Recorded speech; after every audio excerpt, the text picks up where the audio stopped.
Oops, sorry. Yeah. What's going on, everyone? We're back with another tool review. The last time we did the gripper versus the knockoff, and I've come to find out there is a closer knockoff to this one than this one. There's another knockoff that's actually yellow. I have not been able to figure out where to buy it, but apparently it exists. Today I'm going to talk about a tool that will allow me to do something I keep avoiding because it takes a lot of setup time. And I know you'll probably say it's not that much setup time, but I have avoided half lap joints for a long time because I don't really have a lot of time to do woodworking, and even just something as little as setting up the depth for a half lap is enough to make me avoid doing a project. But I recently bought the Micro Jig Fit Finder. If you don't know what the Fit Finder is, it allows you to find half of the thickness of a workpiece. It has these two screws on the back, and you can slide it up and down, and this will give you, this is where you put your workpiece, and this will give you half of the workpiece thickness.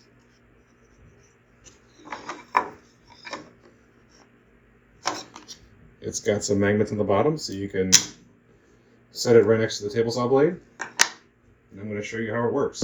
So the first thing you do is loosen the screws in the back, and then you're going to raise it up, put your workpiece under it, and then just tighten the screws.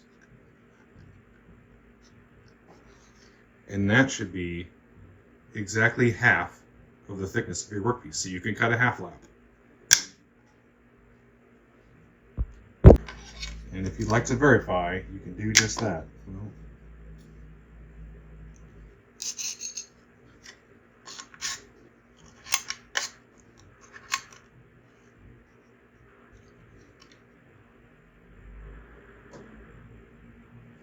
So that is right at 3/4. And that is right at 3/8. Alright, then you're going to put the Fit Finder right over your table saw blade, and the magnets allow it to just stick to the top of your table saw top. And then just raise the blade until you hit it.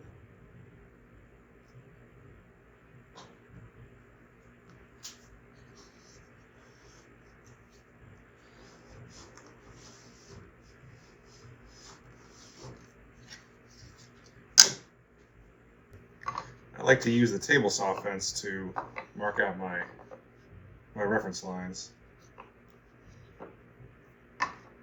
since it should be flat.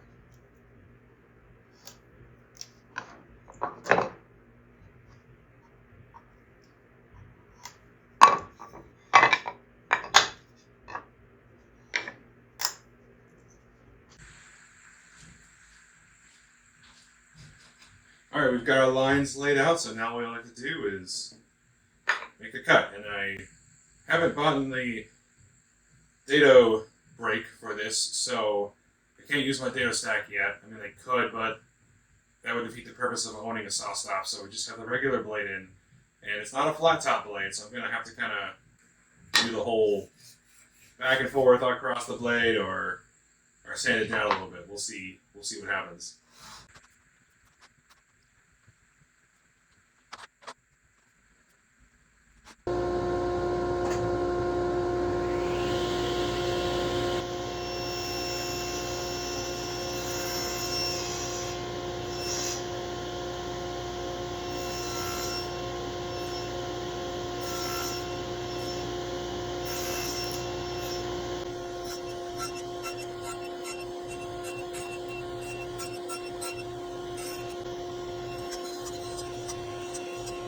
Alright, so we've got that taken care of, and I have my headphones on. I think the microphone from the headphones should be picking up with my phone.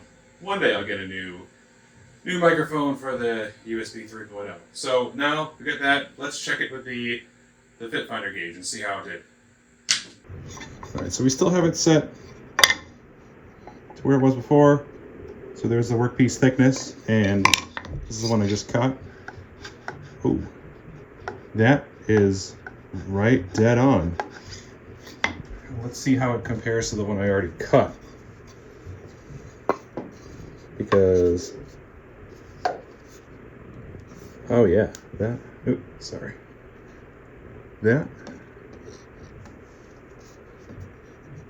is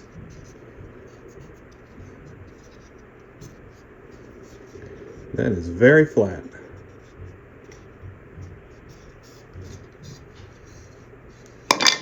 All right, we're gonna cut this one on camera and see how it goes.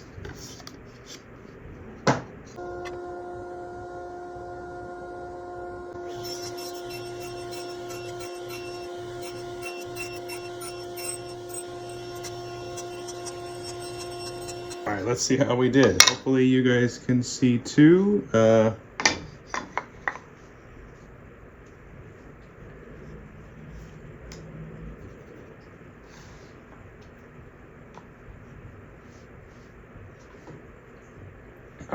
I'm a little off, but I didn't quite dial everything in correctly. I mean, it's flat here when you push everything down.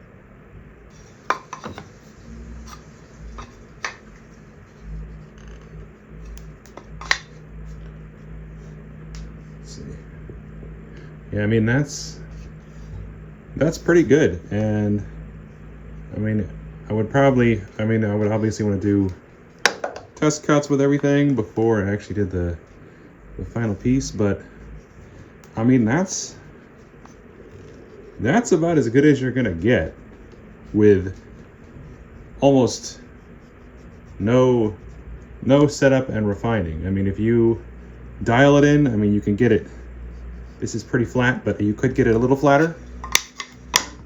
All right, so I'm pretty happy with this thing because I have not cut half laps because I have not wanted to take time to measure, figure out the halfway point, which, I mean, it's not that difficult, but all those extra steps, and when you have to do it multiple times in multiple pieces, if you have different thicknesses, it starts to add up. And like I said before, I don't have a lot of time to do woodworking anymore, so I can do it quickly with this. Set up the blade, which is another problem I've always had, was when you mark the halfway point, and then you're trying to sit there and line it up with a blade. I just hated doing that, so I never cut half laps. And I know a lot of people are probably going to say, like, I don't need this. I don't have any problems finding the halfway point and setting up that way. But how often are you working with pieces that are exactly 3/4 or exactly 1 inch, exactly 1.5 inches? You might always be, but chances are you're going to be off a little bit, and then your half laps are going to be off a little bit. Or maybe twice as much as a little bit, because the problem will magnify since you're cutting two surfaces that are going together. So, I mean, I think even if you're fine with measuring, marking, and setting up on the blade, I think every woodworker should have this if you're going to cut half laps, because it goes up. What does it go up to? 3 inches. So, and I mean, I hate that we use the imperial system. If we used the metric system, it would be a little bit easier. So if you have a piece that's 13/16, what's half of that? How do you find it? Do you have something that even measures in 30 seconds? So, I don't know, it's up to you, but I think every woodworker should have this if you're going to cut half laps. So that will be my recommendation, is for you guys to pick this up. There'll be a link in the description if you made it this far. If not, you're not listening, which is most of you. So I'll see you in the next video.